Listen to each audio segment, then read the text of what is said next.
My name is Jerm. This is Jerm Warfare, the battle of ideas. Your work is freaking fascinating. Thank you. Yeah, I put a lot of work into it. I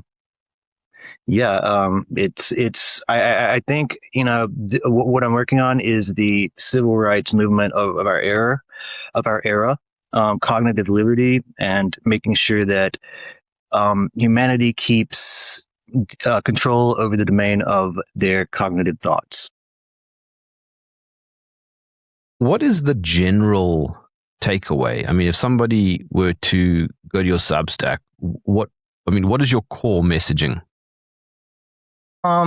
It's just about cognitive liberty. We want to, what we want to do is we want to make it more known about these technologies that are able to interface and neuromodulate the brain. We want to make people more aware about them. We want to hopefully push legislation that will prevent these types of technologies from being abused, as it seems like they are to some extent. So if I'm following correctly, basically your core thesis is that governments, defense contractors, intelligence agencies are basically waging what you would call a covert war on the human mind.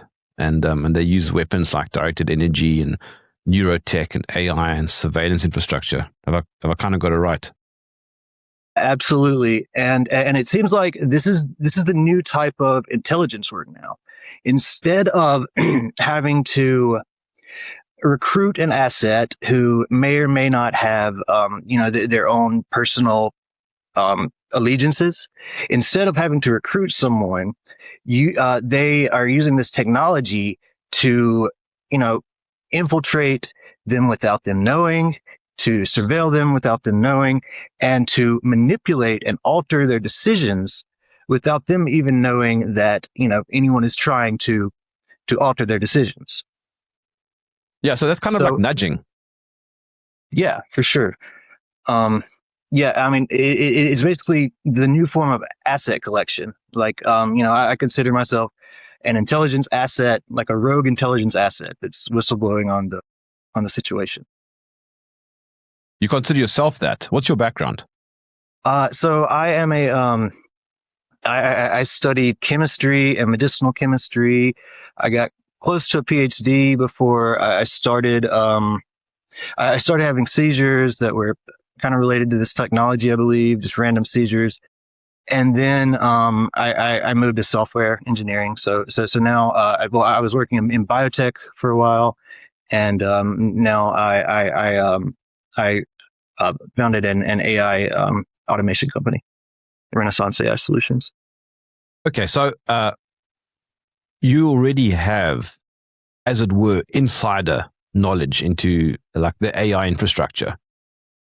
I wouldn't say insider knowledge into the AI infrastructure. I haven't really worked for an AI company, but I have worked in biotech, and I worked at Sangamo Therapeutics, and I worked at a company. They do zinc finger nucleases, which is a type of genetic engineering, and I also worked for a COVID a company that was doing COVID.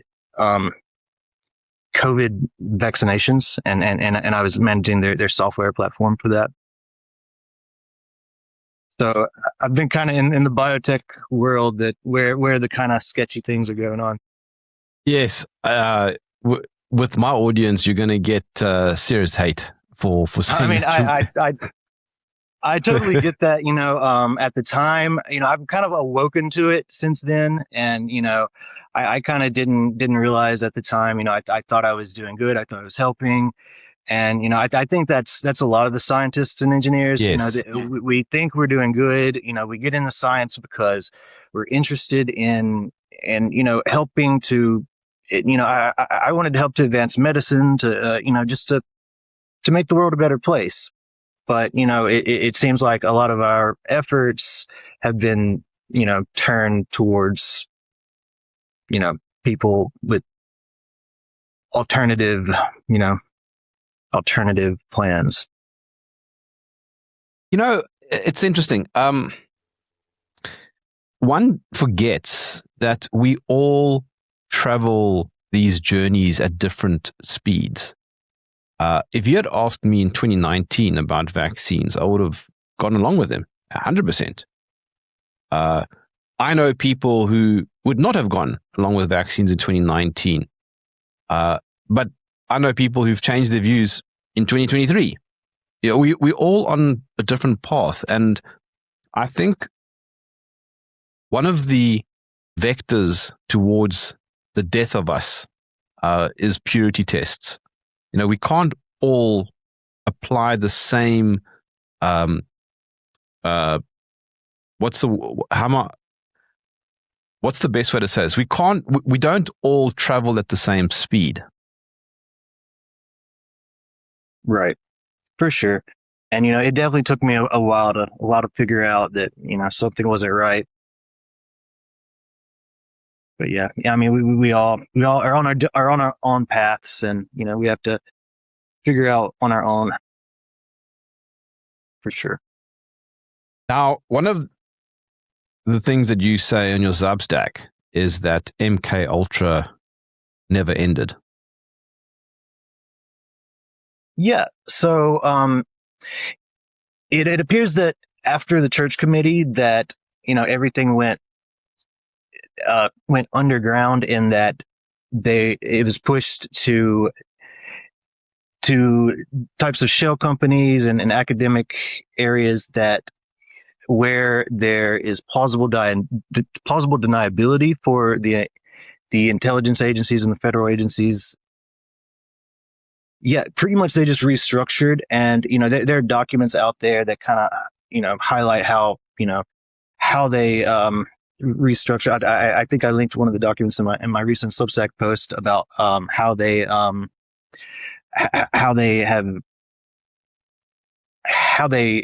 decided afterwards to change the way that their infrastructure was set up, so that there was plausible deniability between these types of unethical research.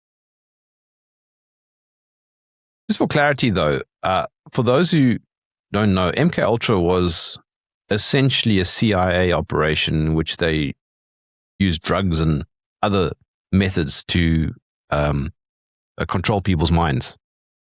Right, exactly. And the way it has seemed to evolve now is that they've replaced the drugs to some extent with neuromodulation.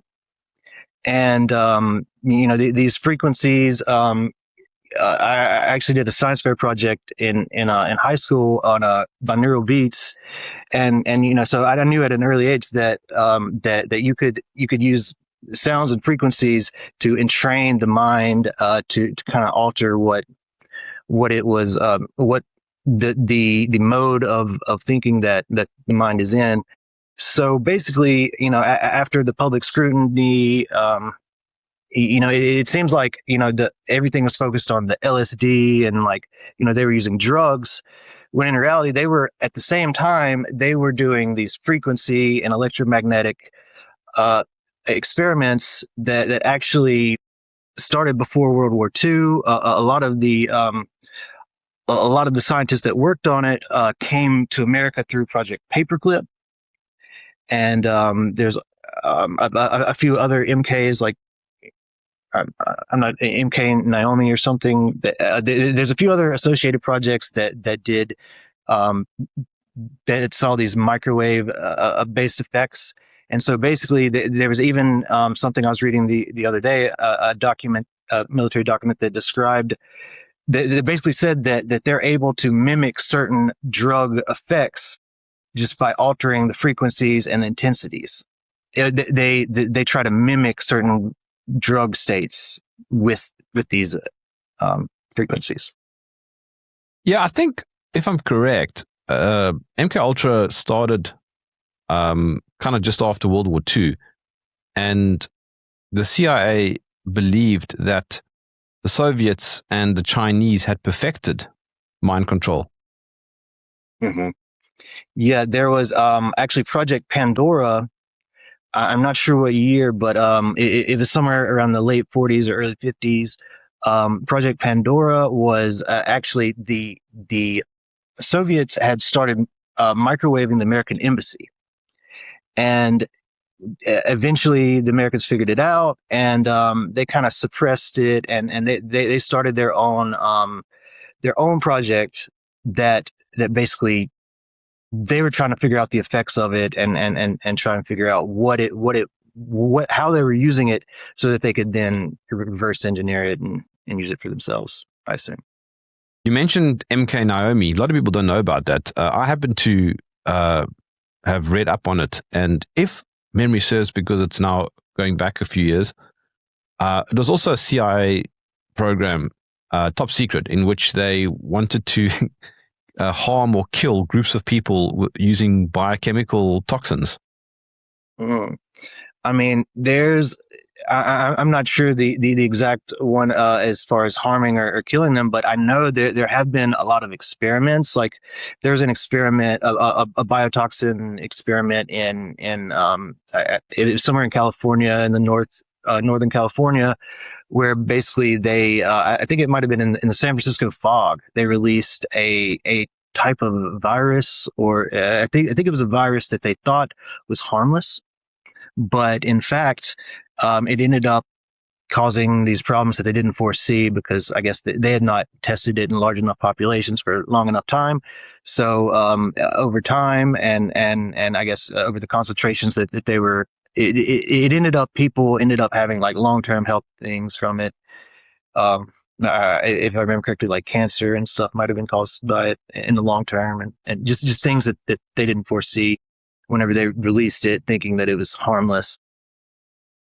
What was the name of that military operation that the US conducted in Vietnam, where they sprayed toxins over large amounts of forest and vegetation, etc., to try and pollute everything to make the people below sick? I'm not sure what exactly that would be. I know they were doing a lot of crazy stuff around then, especially. I wonder if that falls under Naomi. I guess not. I'm not sure. There's so many different project names. I get them confused sometimes. I get them mixed up which one's which. Well, what's funny is that when people go, "Oh, that's just a conspiracy theory," no, you can literally look it up. It's even on Wikipedia. Mm-hmm. Yeah. You mentioned that MK Ultra didn't end, and you were touching on how it transformed. Tell me a little bit more about that. Okay, so I guess I can go in on some of my recent findings that I just released on Substack. I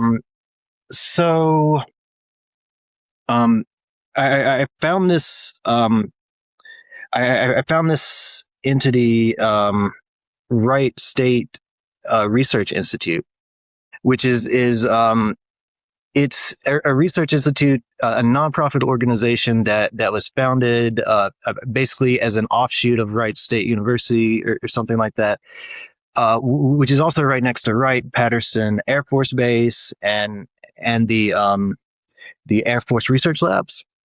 They're right there in that area, and they spun off this research institute so that they'd have plausible deniability, so that they wouldn't be directly associated with the university, but the faculty of the university could still participate in it.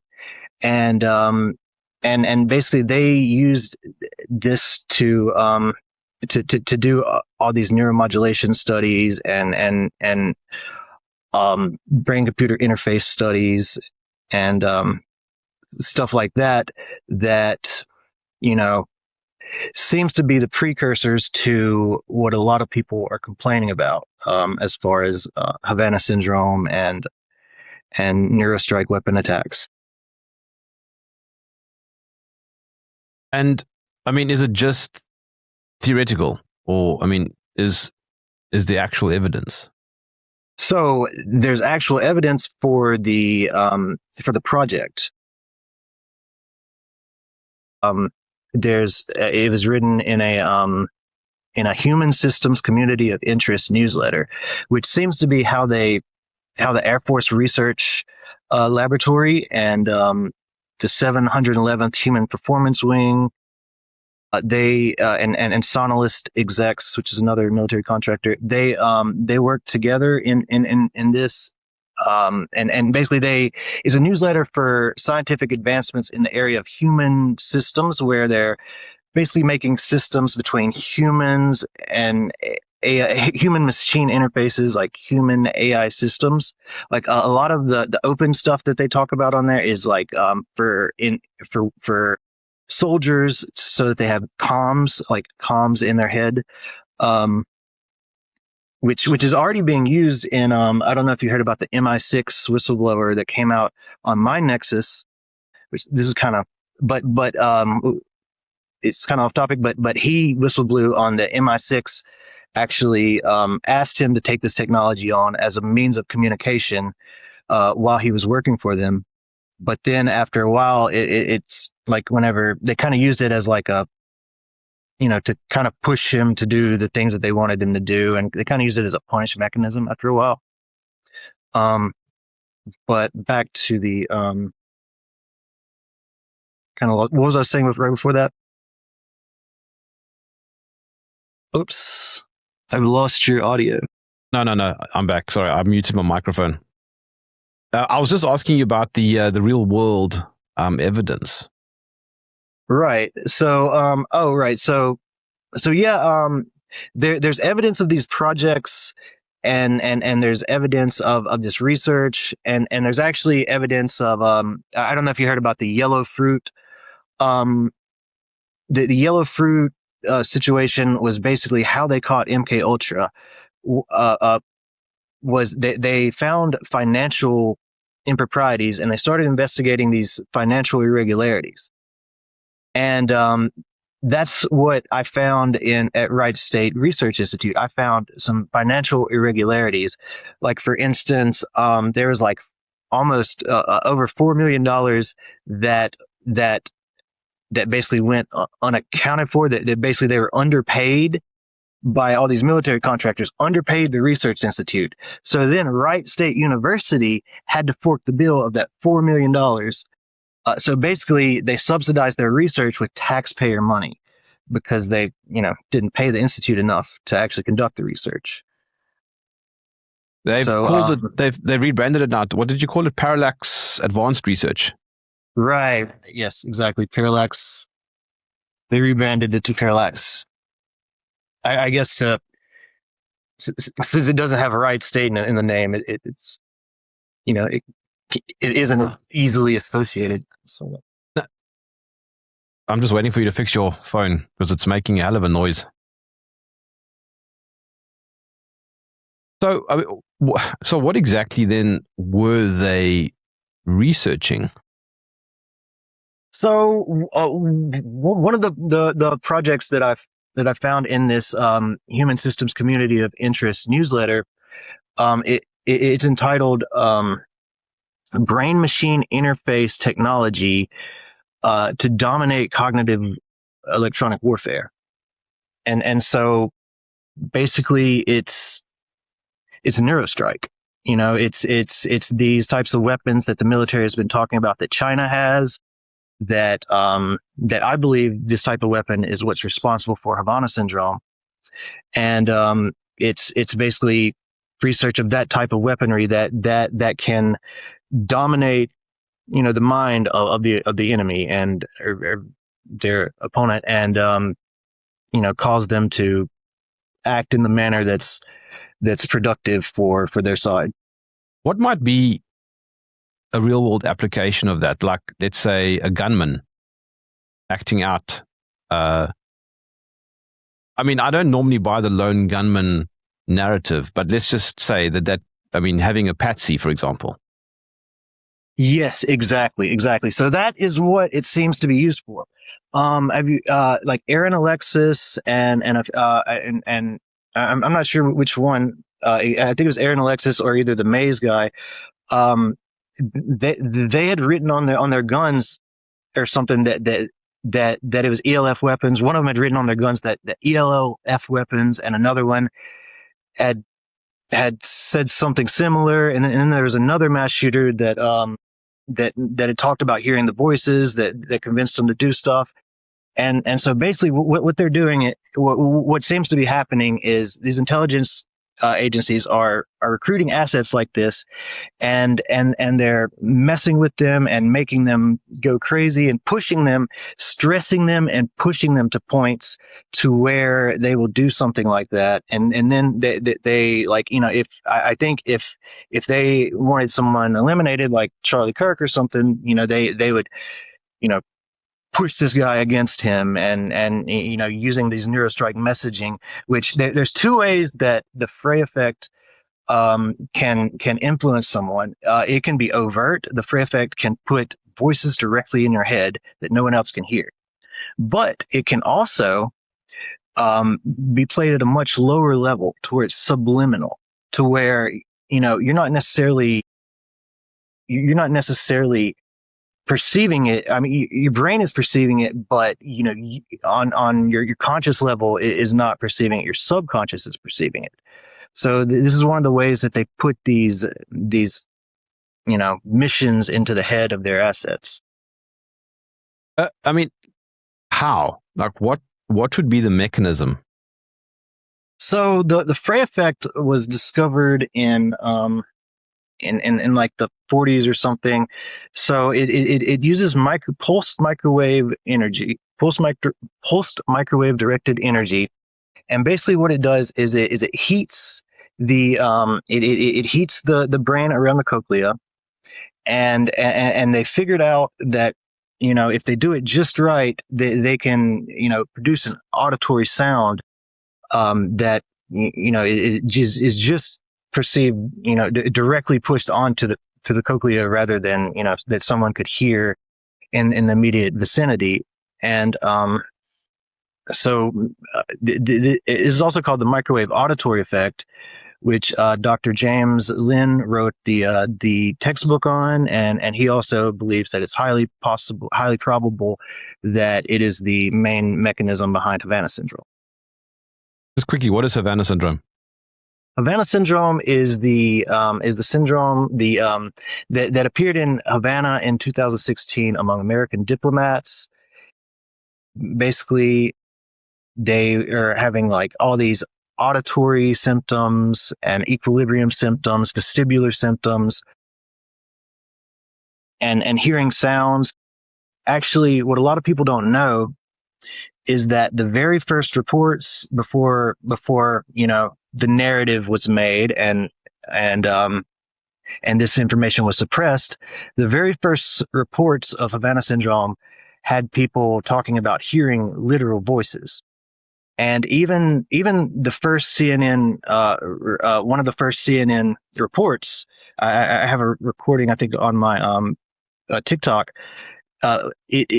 They actually mentioned the hearing voices, but since then it's been highly suppressed for multiple reasons, because they don't want people to know that this technology exists, and also I think a lot of the victims don't want to be discredited and made to think that they are mentally ill, or had the public think that they could be mentally ill. You speak about the three-phase neurostrike pipeline. Phase 1, phase 2, phase 3. Phase 1 being find, fix, and how do I say this? Epigenetic mapping.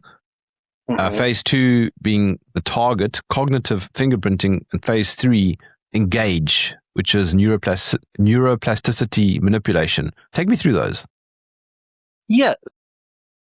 So the first stage, they basically need data. The first stage, they're identifying the subject, and they need a ton of data in order to map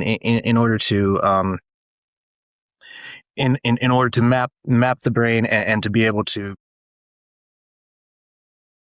collect this, to interpret the information they're collecting. They need a large amount of data over a large amount of time in different scenarios. You're doing different things.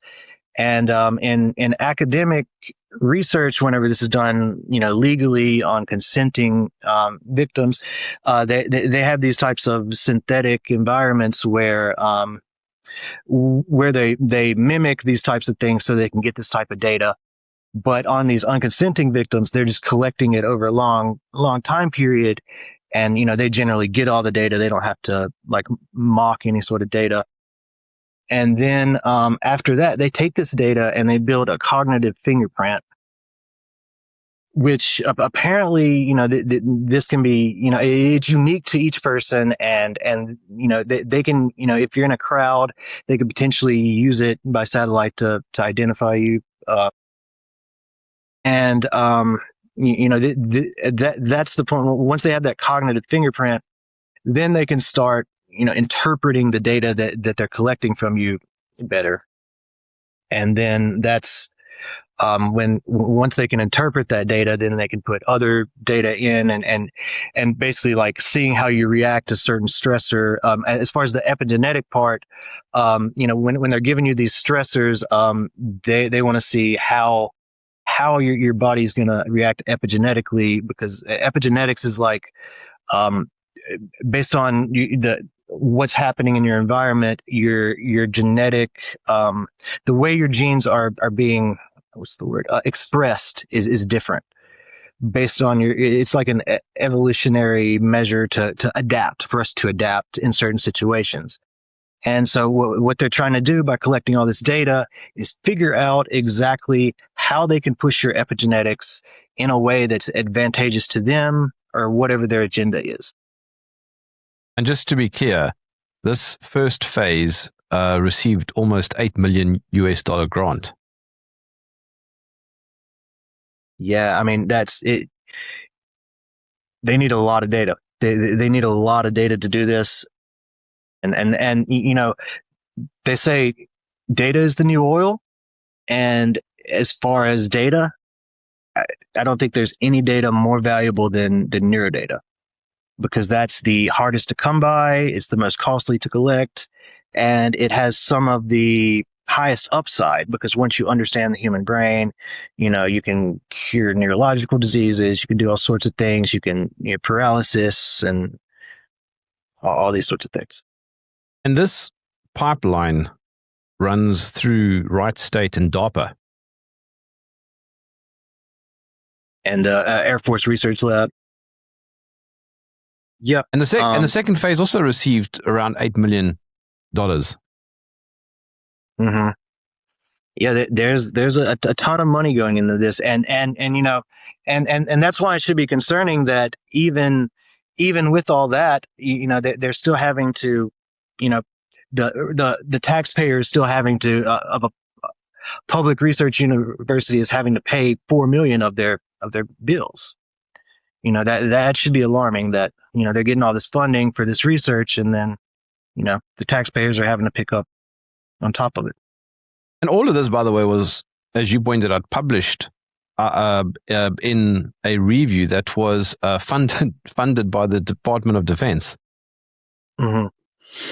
Yeah. Yeah. Are you talking about the community letter or the? Yeah. The phase, the 3-phase research pipeline. Oh, right. Yeah. Yeah. Exactly. Yeah. They're pretty open about this. A lot of it is, I think that there's a lot of it going on, in the clear, as far as legally, but I guess with the amount of data that they need, that there's clearly something going on as far as these technologies are escaping, the research context, and there's a lot of innocent civilians that have not consented that seem to be, experimented on with this technology. And I don't know if it's related to the 2013 Cures Act, where I'm not sure if you heard about this. The Cures Act actually, I'm not sure the exact wording, but they made it a lot easier for research to be done on unconsenting adults, as long as it doesn't as long as it's something they wouldn't be exposed to, they would normally be exposed to during the course of their normal lives. So I think they're arguing that the electromagnetic radiation they would normally already be exposed to. So I think that could potentially be a loophole that's being exposed here. Yeah, so they can circumvent any kind of ethics. Right, exactly. And that's another reason for the Wright State Research Institute architecture that they made, is because, whenever you're doing research at Wright State University, there's a IRB review board, and that's not for Wright State Research Institute. They're not beholden to the institutional research board, and they can also work on special access programs. That's another benefit to the Wright State Research Institute. You mentioned Frey effect. That's a microwave auditory effect. It's part of directed energy weapons. Do you think that 9/11 could have had directed energy weapons involved? I mean, anything's possible. I mean, they certainly could have used it. Could have used the NeuroStrike weapons to. Well, I don't know. That was pretty early, but there's some evidence that some of this technology has been around since the 90s. So potentially they could have used it to get the hijackers in on the plan, potentially, or I'm not sure if potentially they could have been used to, I guess, burn it more faster, potentially, maybe. But I haven't really thought about that too much.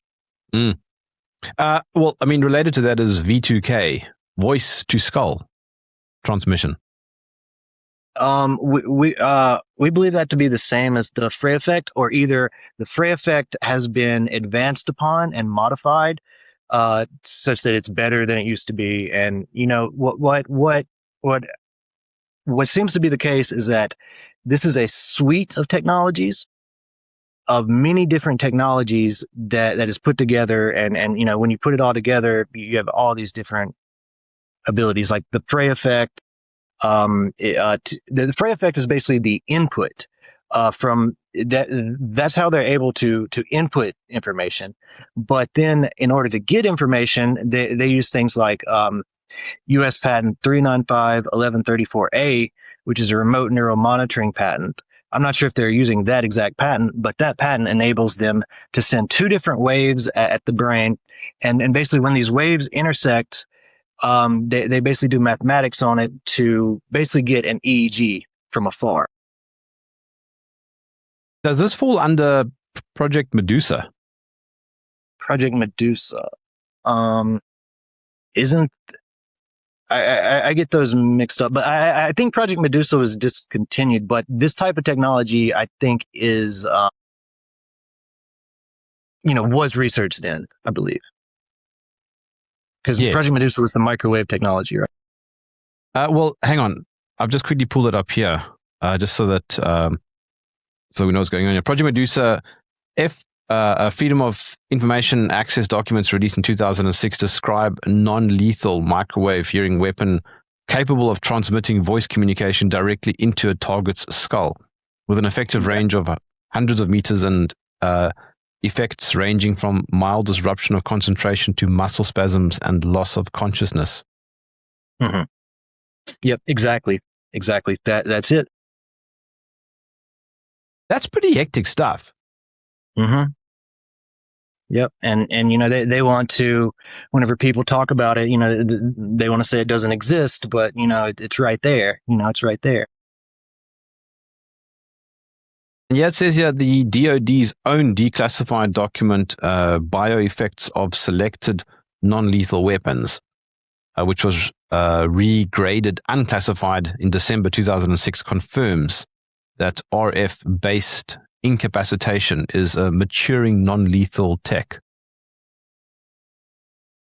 Yeah, and that's another term for these types of technologies, non-lethal tech, and there are lots of military documents on it. They don't necessarily describe all the methods of the non-lethal technologies, but that's a a very big loophole for them, because they're able to use this technology in certain scenarios just because it is less likely to cause death Who, or long injury. who would their targets be? Well, it depends who is using these weapons. It seems like we know China has them, Russia has them, the U.S. and NATO have them. It seems like they're used on dissidents. They're used on people that whistleblow, people that speak out about things.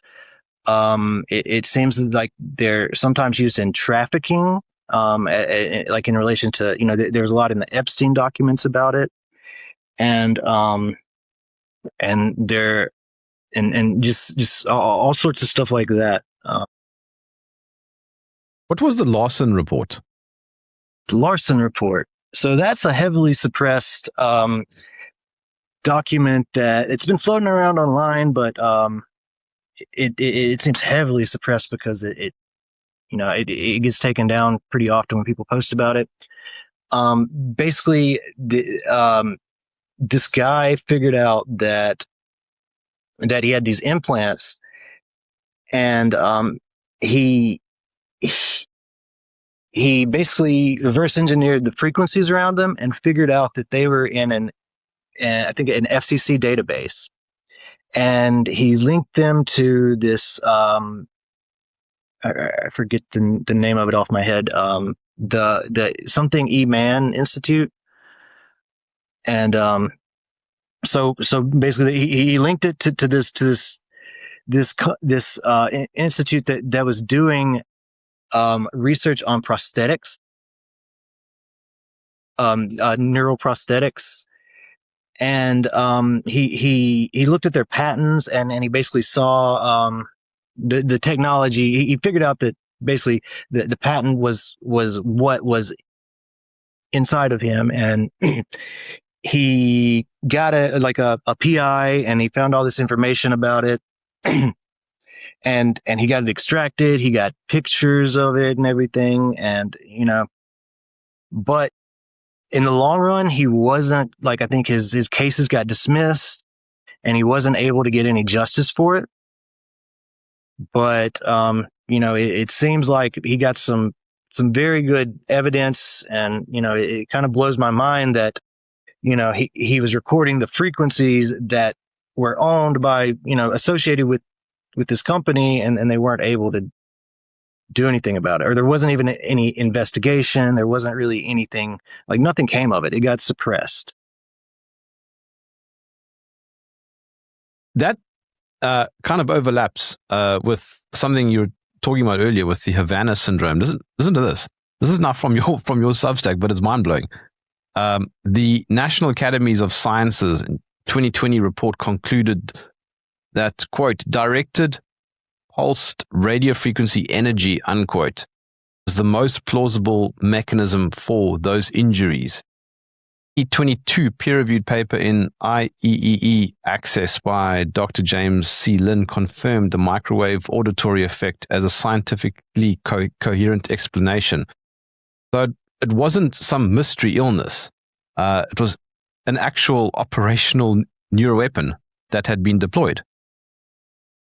Yeah. That's mind what blowing. it's starting to seem like, for sure. Yep. And as far as the implants, I believe I have them too. Whenever I take certain immune supplements, like N-acetylcysteine and black seed oil and other things that like boost the and certain peptides that boost the immune system, I have these basically an immune reaction happens behind my ear, basically where one of these implants is and or is believed to be, and it's like my body's rejecting it, and so what the implants are supposed to be, I think you've had people on that have talked about them before. Dr. Her name starts with the M, Dr. M, or she talked about the nano, the self-replicating nano. Yes, I've gone blank now. Yeah. So that's basically what it is, and what it's starting to look like is that those are basically functioning as antennas, so that they don't have to use as strong of a signal, um, and so that it's potentially less damaging is my running theory. Um, Personally, I know somebody who got it, who took theirs out, and then as soon as he took it out, he started getting facial burns like instantly, like they had turned up the intensity of the weapon. Anna Mielkia. That's who you are referring to. Yep. And so this goes into what she was talking about, the self-replicating nano. Even even the MI6 whistleblower was saying that originally his V2K was put in through a tooth implant, because that's how they originally used to do it. But he said that his superiors told him that even if he got it removed, that nowadays that it would still work because of the nanotech. You have also spoken about Sonalists Inc. Tell me more about that. Okay. So, yeah. In 2009, my freshman year of high school, of college, I saw I entered a neuro study. I was just naive. You know, it sounded like something fun to do, to play. We were playing video games, uh, while under an MRI. So it sounded fun. So I went in, and it ended up being put on by, defense contractor Sonalist was paying for it. And they had a game called Dangerous Waters, which is a naval simulator. And basically the first time I came in, I think they put an EEG cap on, and I played it with somebody else. It was a cooperative game, and they were trying to figure out how we worked together, how our teaming was, and they were just taking the neural data at the same time.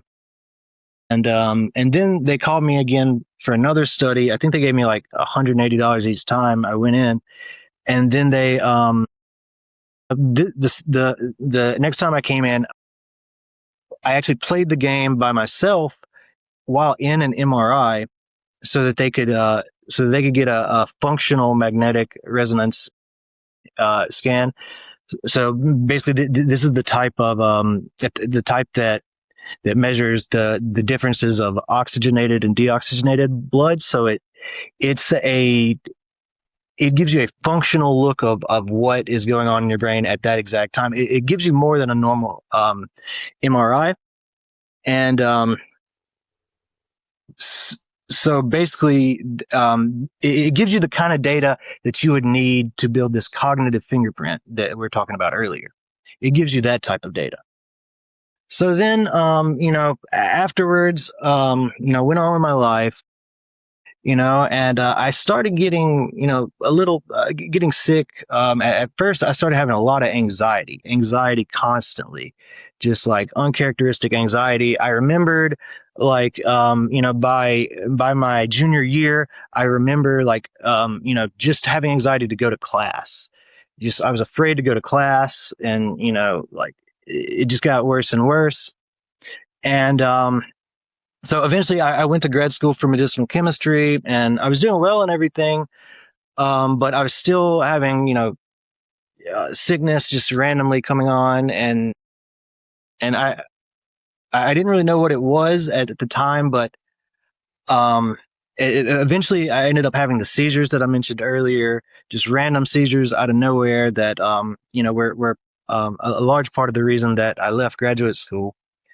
And then, so then years down the road, whenever I started realizing that, these symptoms were Havana syndrome, and they got a lot worse, and auditory stuff started. Whenever that started happening, I started thinking back to that neuro stuff. So I started looking into it, and I found out about Sonalists, and I looked more into what Sonalist does. And they work in the area of cognitive electronic warfare. Specifically, they use AI. They produce like AI software that for AI teaming, which basically is a way that humans can team up with AI for to get objectives done. And then I did more research, and I found out that their executives are large, or many of their employees are basically over the human systems community of interest newsletter that I was telling you about earlier, that tells you all these advancements in human systems. And that's where I found the project that they were working on with the Wright State Research Institute and the Air Force Research Lab and the Human Performance Wing, the 7-level Human Performance Ring, the cognitive electronic, the brain machine interface technology to advance cognitive electronic warfare, to dominate cognitive electronic warfare. And so that's kind of how I feel like, I don't have any, I can't track down the data right now. I'm trying to track down where the data is right now. I had the data on a CD in my dorm room, but it was gone whenever I moved out. I looked everywhere for it and couldn't find it. I thought that was really odd. And, if they were using that data to onboard me into a NeuroPsych program, they might have a reason to not want me to have that data, because that would give me a look at right before it happened. But, it definitely seems very suspicious that, I did this neurodata where they got this information for that, for this cognitive fingerprint.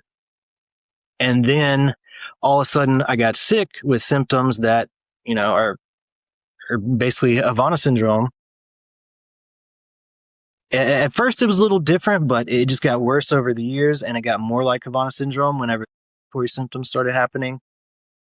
But I had like the tinnitus sound at first, but I didn't have like the actual voice. It seems like a lot of times they start with the auditory symptoms.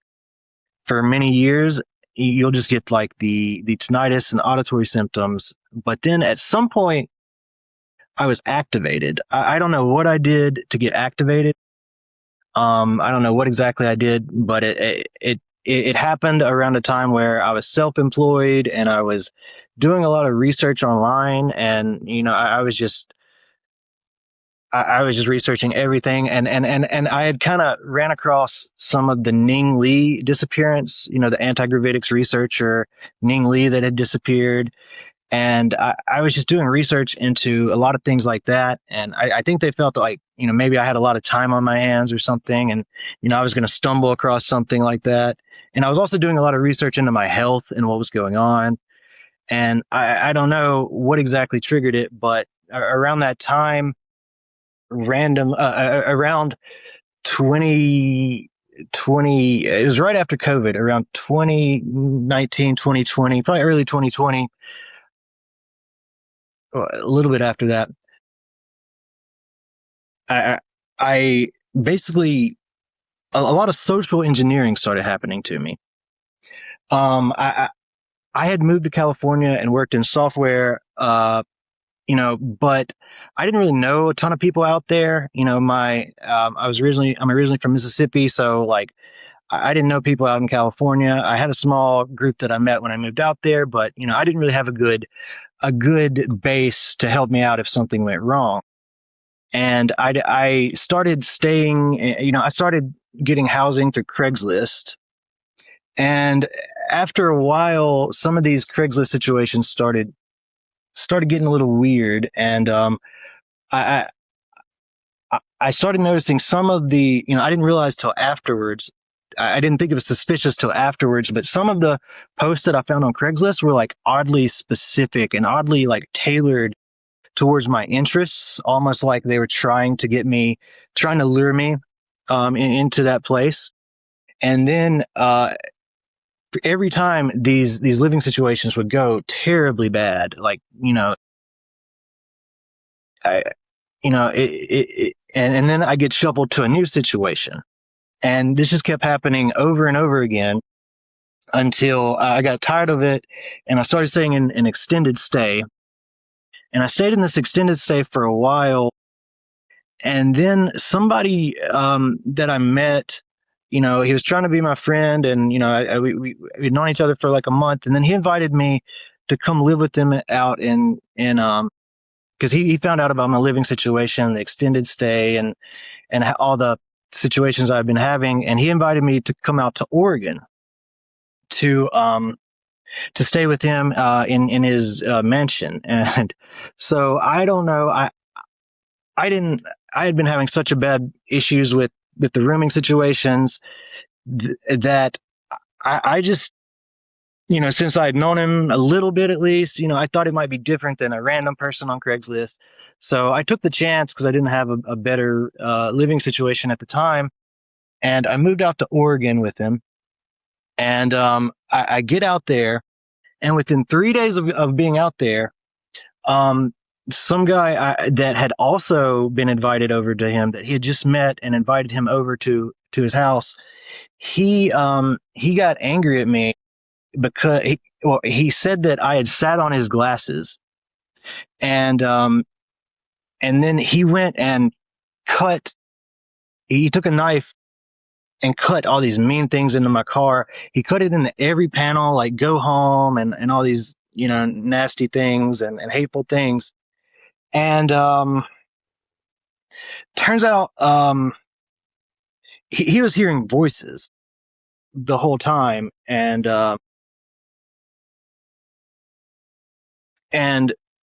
he also said he was drunk and stuff. And he profusely apologized to me the next day, and he said, "Look, I'm going to help you get your car fixed. I'll give you some money, but I want you to get it fixed. I want you to go through insurance and get it fixed." So I go through insurance and I get it fixed. The whole time, he keeps showing up more and more and causing more problems. And I don't know, but afterwards, about a month later, after I'd been stuck in Oregon, I had a rental truck at the time. And I was stuck in Oregon for about a month with my car in the shop.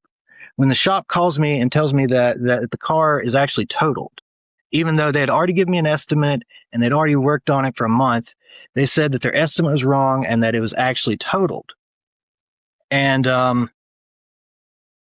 so then basically they told me I had to come get my stuff out of it, and that I couldn't keep the car because this was another thing. On the way to Oregon, and an insurance company had called me out of the blue and asked me if I wanted to refinance.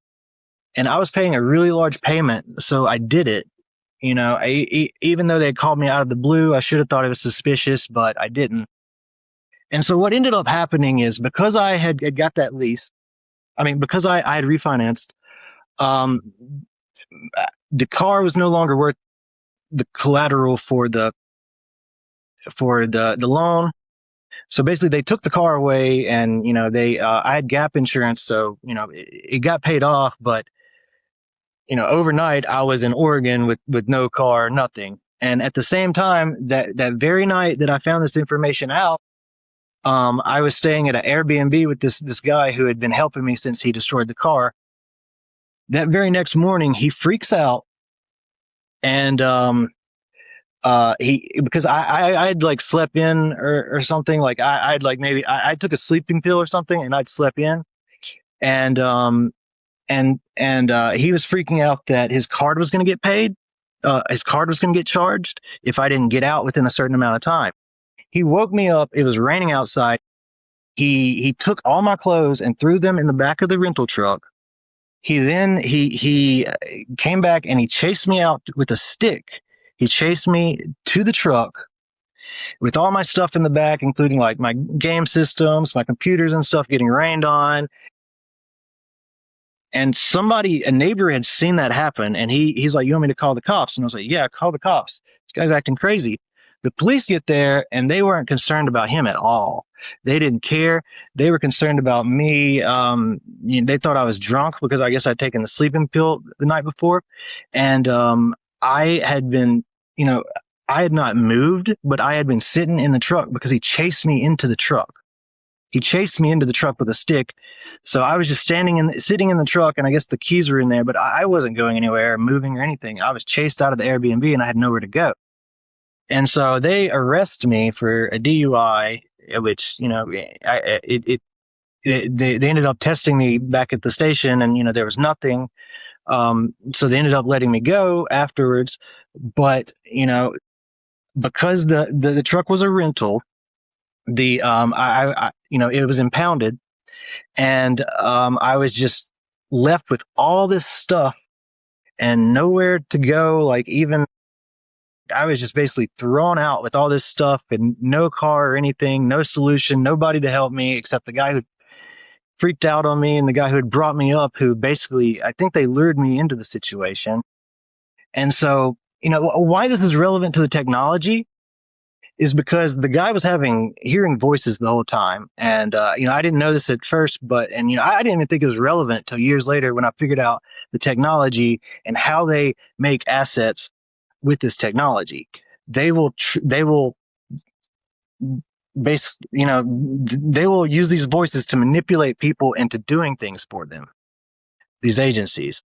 So, it seems pretty clear to me that this guy was provoked into doing this so that I would be thrown out on the street and thrown out with nothing. And there's actually a whistleblower named Brian Coffrin. Brian Coffrin came out. He had worked for Security Intelligence Systems, or SIS, and he had worked for this company, and he whistleblew on them because they were using this technology, and they were luring people up to Seattle. A lot of times they were either, they're about homeless, or, they were vulnerable in some way, and they were being thrown out on the streets and then experimented with this technology. I'm not sure if there's some sort of loophole where they're able to employ this technology on people if they're homeless or they have certain mental health issues. Because it seemed like right after they threw me on the streets like that, that was whenever the technology attacks became overt. And then not long afterwards, that's when the directed energy weapon attacks became like clearly they're directed energy, and clearly I was hearing these manipulative, voices. And this shadow economy, this neuro-warfare, is big money. I think you said almost 50 billion US dollars. Yeah. It's big. It's a huge, huge growing, neurotechnology in general is about to explode. With the capabilities that they have, if this technology was public, what we would be able to do would blow your mind. Like, we would be able to do all these crazy things. We would basically have the internet in our head at all times. And, we would have these agents in our head that are helping us at all times, or manipulating us, if this was public. But we'd also be able to, make, telekinetic phone calls to people, or, they call it synthetic telepathy. But, and didn't the Secretary of Defense make some comment about Anthropic? Yes. So Anthropic had some issues with this technology, with their technology being used in certain manners where the relevant the relevant way is on in a manner that would autonomous warfare, basically autonomous warfare. And this type of autonomous warfare is this one way that it's being used is this civilian, this AI kill chains, which basically they autonomously decide who should be wanted more based on what they're doing at all times, like how many crimes they're committing. And it's basically a social credit Mm. that is being used to track potential criminals, or a lot of these people are designated as terrorists. I think that's another loophole that they're using, is claiming these people are terrorists to be able to employ this technology. Just to be clear, Anthropic makes Claude, if I'm correct. Yes, Anthropic makes Claude, and basically they were objecting to their technology being used to because they don't believe that the technology is to the point where it's accurate enough to where we can be using it to decide who lives and who dies, which we should all agree with. Like, we don't want any technology deciding that, especially without at least a human in the loop making the final decision. Man, Ty, this is really interesting stuff. Time is against us. I think I'm going to invite you back for some more, because there's a lot I want to chat about. But for now, how can I follow your work? Yeah, so I'm on Substack, NeuroPsych Warfare. I'm on YouTube, NeuroPsych War. We're also on pretty much every platform, but those are the main platforms. And also on TikTok, but TikTok, I don't post there because they censor a lot, and it's hard to keep my account. But yeah. If I bumbled a bit in this conversation, it's purely because it's above my pay grade, and it requires a lot of reading and thinking. But your work breaks it down in a very simple way.